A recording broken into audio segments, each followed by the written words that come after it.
தேவனுடைய ஆவி என்னில் வாசமாயிருக்கணும். அந்த வார்த்தையை சொல்லுங்க.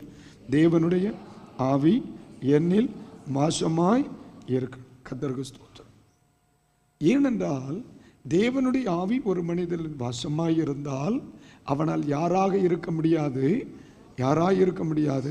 மாம்சத்துக்குட்பட்டவனாய் இருக்க முடியாது. அப்ப மாம்சத்துக்குட்பட்டவர்கள் தேவனுடைய ராஜ்யத்தை சுதந்தரிப்பதில்லை.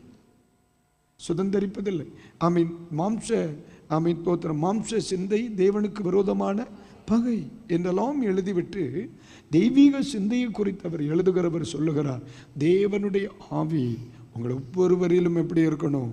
வாசமாக இருக்கணும். அப்படி ஒரு மனிதனில் இருந்தால் அவனில் என்ன வாசம் பண்ணாது? மாம்சத்துக்குட்பட்டவனாய் அவனால் இருக்க முடியாது. கர்த்தருக்கு ஸ்தோத்திரம். அப்போ நம்ம சபையில் யாரை உருவாக்க வேண்டும்?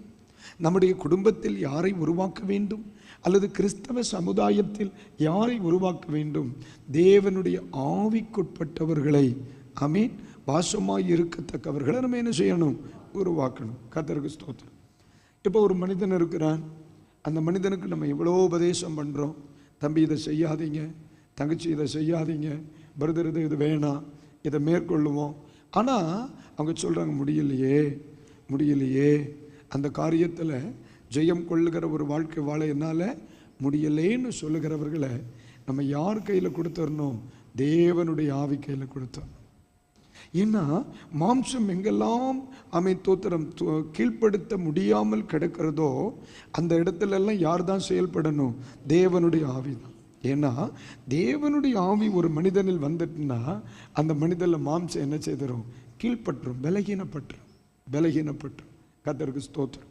பாருங்க, நம்ம எத்தனையோ இடங்களில் அபிஷேக கூட்டங்களை, விடுதலையின் ஆராதனைகளை, வரங்களுக்கு அடுத்த கூட்டங்களை நம்ம நடத்துகிறோம்.